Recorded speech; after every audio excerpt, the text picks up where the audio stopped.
اللهم صل على محمد وعلى آل محمد. بسم الله الرحمن الرحيم.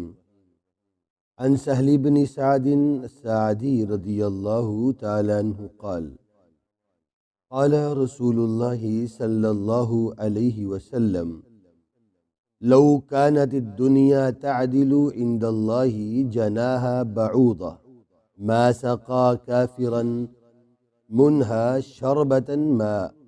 رواہ ترمذی۔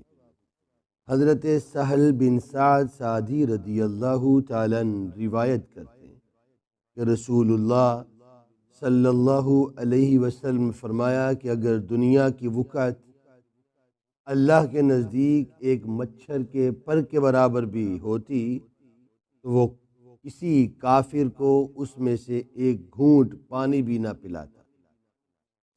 اس سے واضح ہے کہ اللہ کے نزدیک دنیا اور اس کے مال و اسباب کی قطعاً کوئی اہمیت نہیں، لہذا اہل ایمان کے نزدیک بھی اس کی زیادہ اہمیت نہیں ہونی چاہیے۔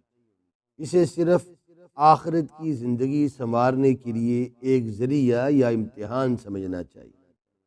اس حدیث میں رسول اللہ صلی اللہ علیہ وسلم نے اپنی امت کو ایک سبق دیا اور مثال دی کہ اگر دنیا کی تھوڑی سی بھی مچھر کے پر کے برابر بھی کوئی وقت ہوتی تو اللہ تعالیٰ کسی کافر کو اس میں سے ایک گھونٹ پانی بھی نہ دیتا۔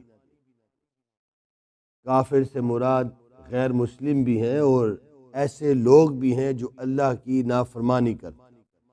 تو فرمایا کہ اس کی وقت بس اتنی ہے کہ اللہ تعالیٰ نے اس کو بنا دیا اور اس کے اندر اصل کام جو تمہیں دیا ہے وہ آخرت کی تیاری کرنا۔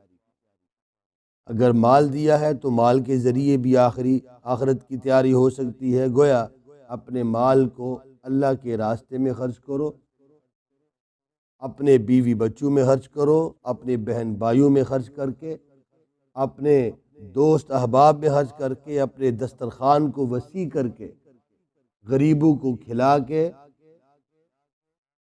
اور اللہ کے راستے میں خرچ کر کے، گویا تم اس مال کے ذریعے بھی آخرت کی تیاری کر سکتے ہو۔ غریب ہو تو پھر صبر کر کے، شکر کر کے تم آخرت کی